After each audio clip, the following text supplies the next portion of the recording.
UP. ഉന്നത വിദ്യാഭ്യാസ മന്ത്രി യോഗേന്ദ്ര ഉപാധ്യായയുടെ ഒരു മികച്ച അഭിപ്രായം പുറത്തു വന്നിട്ടുണ്ട്.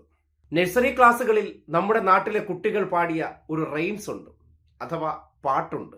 Rain rain go away, come again another day, little Johnny wants to play, rain rain go away.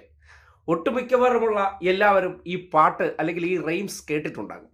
ഈ പാട്ടിനെ കുറിച്ച് യു.പിയിലെ ഉന്നത വിദ്യാഭ്യാസ മന്ത്രി പറഞ്ഞ വാചകം ആദ്യം ഒന്ന് കേട്ടെ. बताइए, rain rain go away, come again another day, little Johnny wants to play. ये हमारी संस्कृति नहीं है. भले ही अंग्रेजी में कविता हो, हमारी संस्कृति में है परजन हिताय, स्वांत सुखाय नहीं.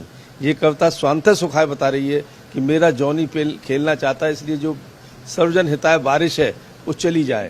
കേട്ടോ, അതായത് ഇത് പിന്തിരിപ്പൻ ആശയമാണ്. കുട്ടികൾക്കിടയിൽ മറ്റുള്ളവരുടെ ആഗ്രഹം പരിഗണിക്കാതെയുള്ള ഇത്തരം പാട്ടുകൾ അവർ ഉൾക്കൊള്ളലുകളെ മനസ്സിലാക്കാതെ വളരുന്നവരാണത്രേ. ഇതാണോ പ്രശ്നം? അതായത് എന്താണ് ആ ഒരു ചെറിയ പദ്യം കൊണ്ട് നമ്മൾ മനസ്സിലാക്കുന്നതെന്ന് പറഞ്ഞാൽ, ഒരു കുഞ്ഞ് അത് കളിച്ചുകൊണ്ടിരിക്കുന്ന സമയത്ത് മഴ വരുന്നതായിട്ട് ആ കുട്ടിയുടെ മനസ്സിൽ ചിന്തിക്കുന്നതായിട്ടുള്ള ഒരു പദ്യമാണ്, ഒരു റെയിമാണ്. ആ സന്തോഷത്തിൽ നിൽക്കുന്ന സന്ദർഭത്തിൽ മഴ പെയ്യുമ്പോൾ സ്വാഭാവികമായിട്ട് അവനുണ്ടാകും വിഷമത്തെക്കുറിച്ച് ചിന്തിക്കാൻ ഉള്ളിൽ എന്ത് വേണം? തലച്ചോറ് വേണം.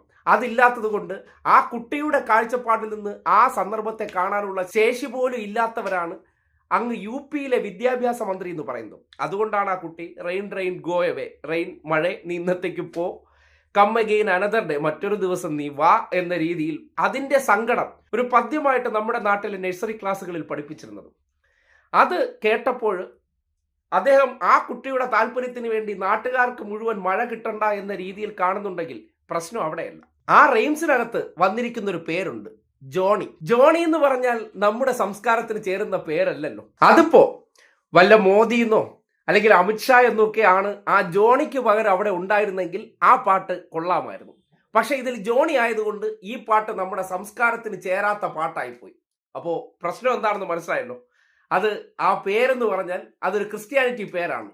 അത് നമ്മുടെ സംസ്കാരവുമായി ചേരില്ല. ആ ക്രിസ്ത്യാനിയായിട്ടുള്ള വ്യക്തി നമ്മുടെ മഴ വേണ്ട എന്ന് പറഞ്ഞു എന്ന കാഴ്ചപ്പാടാണ്. ഇതുപോലെ തന്നെ നേരത്തെ മറ്റൊരു റെയിംസിനെയും ഇദ്ദേഹം വിമർശിച്ചിരുന്നു. കുറച്ച് ദിവസം മുന്നേ ജോണി ജോണി എസ് പപ്പ എന്ന് തുടങ്ങുന്ന നഴ്സറി റെയിം. അത് കേട്ടിട്ടില്ലാത്തവർക്ക് ആ 4 വരി ഇത്രയേ ഉള്ളൂ. Johnny Johnny yes papa, eating sugar no papa, telling lies no papa, open your mouth ha ha ha. ഇതാണ് ആ ഒരു ചെറിയ റൈംസ്. ചെറുതിലെ നഴ്സറിയിൽ വെച്ച് ഞാനും പഠിച്ചതാണ്. അപ്പോൾ എന്താണ്, ഷുഗർ കഴിക്കുകയാണോ അതെ പഞ്ചസാര കഴിക്കുകയാണോ എന്ന് ചോദിച്ചപ്പോൾ സാധാരണഗതിയിൽ കുട്ടികൾ എന്ത് ചെയ്യാറുണ്ട്? ആ ബാല്യാവസ്ഥയിൽ പറയുന്ന ചില കള്ളങ്ങളുണ്ടല്ലോ. കാര്യം പഞ്ചസാര കഴിക്കരുതെന്ന് പറയുമ്പോൾ എടുത്ത് കഴിക്കുന്നു.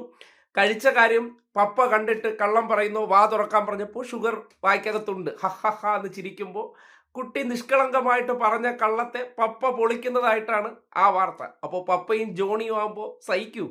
അതാണ് പ്രശ്നം. അത് കുട്ടികളെ കള്ളം പറയാൻ പ്രേരിപ്പിക്കുന്നുമാണ് അത്രേ. അത് കേട്ടിട്ട് ഈ നാട്ടിലെ കുട്ടികളെല്ലാം നിരന്നു നിന്ന് കള്ളം പറയുന്നവരായി മാറിക്കഴിഞ്ഞു എന്നാണ് സംഘിച്ചിന്ത. ഇതൊക്കെയാണ് നമ്മുടെ നാട്ടിലെ ഒരു സംസ്ഥാനത്ത് നടക്കുന്ന വിദ്യാഭ്യാസം. ഇത് കേട്ടിട്ട് നിങ്ങൾക്ക് എന്ത് തോന്നുന്നു? കേരളത്തിലും കുറച്ചു മുന്നേ ഒരു വിദ്യാഭ്യാസ മന്ത്രി ഉണ്ടായിരുന്നു, വിദ്യാർത്ഥികൾ നെഞ്ചേറ്റിയ.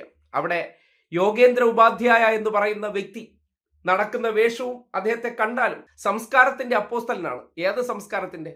വിവരക്കേടെന്ന സംസ്കാരത്തിന്റെ അപ്പോസ്തലനാണ് തെളിയുകയാണ്. അതിനപ്പുറത്തേക്ക് ഒരു പദ്യത്തിൽ പോലും ഒരു പേര് കടന്നു വന്നാൽ ആ പേരിനോടുള്ള അസഹിഷ്ണുത എത്രത്തോളം ഉണ്ടെന്ന് എല്ലാവരും മനസ്സിലാക്കേണ്ടതാണ്. ഇതെല്ലാം പാഠഭാഗങ്ങളിൽ നിന്ന് ഒഴിവാക്കണമെന്നാണ് പുതിയ ആവശ്യം. നമ്മുടെ രാജ്യം മാറുന്നൊരു മാറക്കമായി.